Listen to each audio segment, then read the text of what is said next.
Tape www.suividecolosénégal.com. À École au Sénégal, c'est facile, tu n'as qu'à te connecter. Tape École au Sénégal, les leçons sont beaucoup plus détaillées. How are you doing? This is Teacher Haisa, back with another lesson. And today we'll be looking at punctuation marks. I know it is something that we don't sometimes pay attention to, but it is very, very important, especially in English language. As an English student, you absolutely need to know about punctuation marks. And punctuation marks are marks that we use to facilitate or to help out when you're dealing with writing.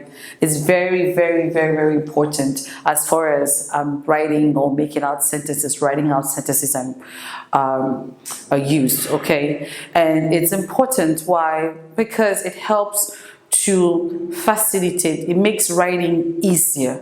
It makes writing make writing professional. So it is important that you learn these punctuation marks and to know when to use them in such a way that if you see it somewhere, or if you see a passage, you know, which has been wrongly used, you should be able to identify that, oh, this is missing, or this is not supposed to be here, or to wonder why that particular punctuation mark is there.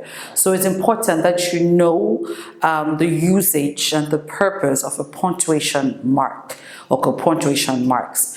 In the English language, there are actually 14 major punctuation marks that are being used, and we're going to go through them, okay? And it's important, like I said, as far as the writing, your grammar, your writing is concerned, you know, the reading is concerned. As you go through writing your essays, your poems, your novels, your paperwork, you know, during your presentations, you should be able to know which punctuation mark to use. So on the board, we're going to start with a couple of them, and the first one is a period. Period. Period is another way of saying full stop. Okay, it's just that dot. You know, you can, if you hear someone says period during a dictation, no, it means a full stop. It means you have to stop. Okay, and period is, it shows the end of a sentence. We're writing at the end of a sentence. C'est un point. Full period or full stop, c'est un point qui est mis à la fin d'une phrase. So when your sentence, it shows that your sentence is complete. It shows that your sentence has ended. And so you're starting an independent or full or separate sentence. And so you can start again. But please take note as you do your writing, you need to make sure, number one, about capitalization. You must, a sentence starts in a capital letter. The first letter is a capital letter. You do not, you cannot, you should not start a sentence with a little or small letter, okay? It is always supposed to start in a capital letter, and it's the same thing in French.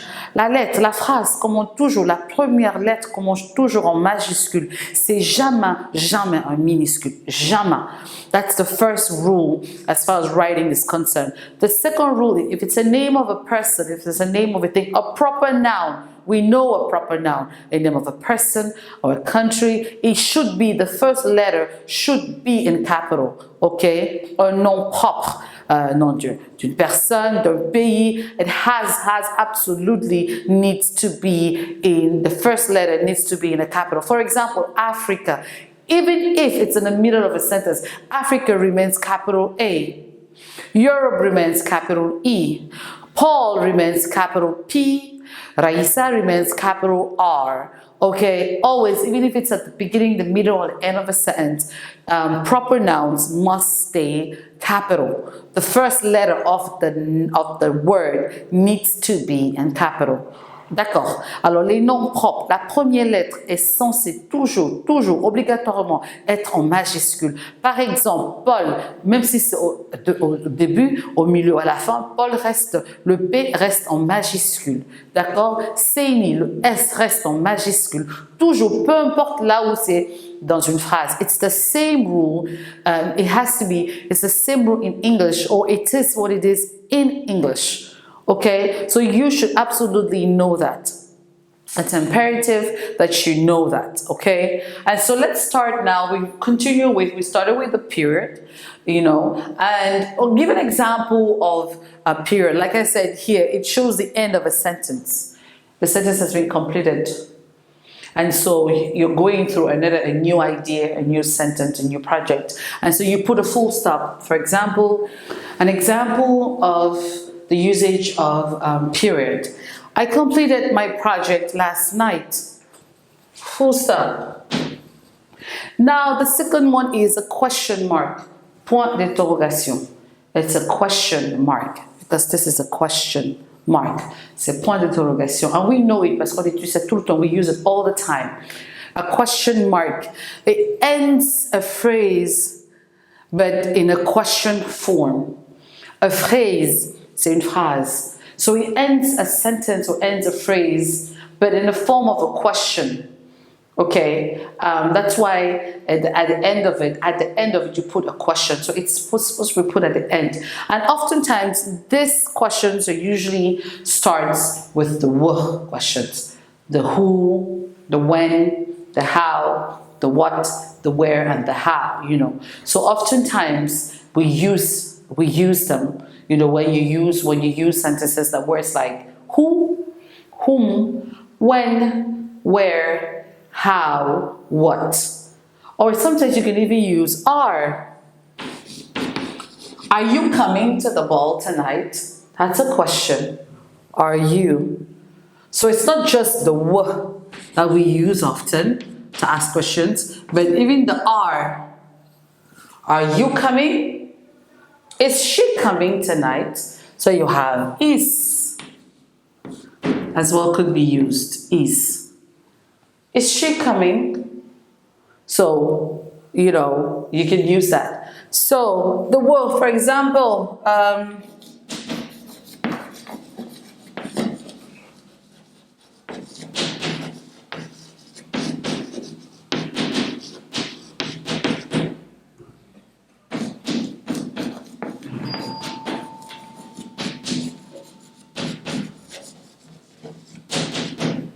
are you coming over tonight? Is she coming over tonight? What are you doing? Question mark. Okay. When are you coming? Who is coming? Where are we going? How are you doing? How do you feel? Those are all full questions, but at least it's in the form of a question. It ends with a question mark. Okay, and then you have the exclamation mark. Exclamation mark is very important. Exclamation mark, so point d'exclamation. D'accord? When you are expressing, you are like expressing an emotion, okay? Or you're emphasizing on something. Oh, stop! That you're emphasizing, but you're expressing an emotion. Oh, geez. Oh, yay! That's an emotion, you know, so it's an exclamation. You know, I'm happy, or the emotion could be an emotion of sadness, of joy, of gladness, of, you know, disgust, of, you know, exclamation. Quand tu montres qu'il y a des sentiments exprimés ou des émotions, d'habitude, normally you use point d'exclamation, okay? And so it could be, oh my goodness, like, oh my God. Oh mon Dieu, that's an exclamation mark, you know. Oh geez, that's an exclamation mark, you know, it's just, oh geez. Oh my goodness, you know. Those are all exclamations when you're writing, right? You write, put your exclamation mark. The next one is a comma. Comma, c'est un virgule. Comma, la virgule, voilà, comma, c'est mettre virgule. That's a comma. And people oftentimes confuse between a comma and a semicolon, you know. And so it's important that you know about a comma. Sometimes people confuse when to use a comma and when to use a semicolon. Une semicolon et virgule. Quand est-ce qu'on utilise virgule? It's simple.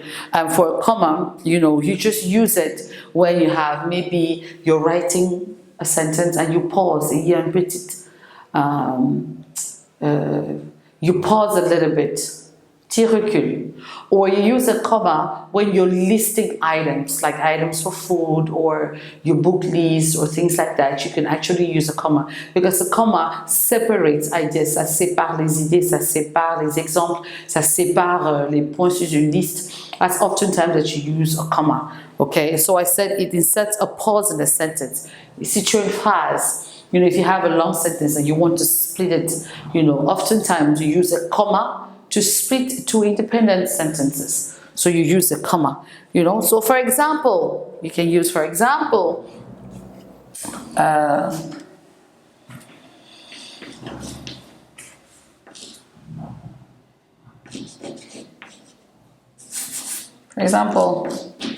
I need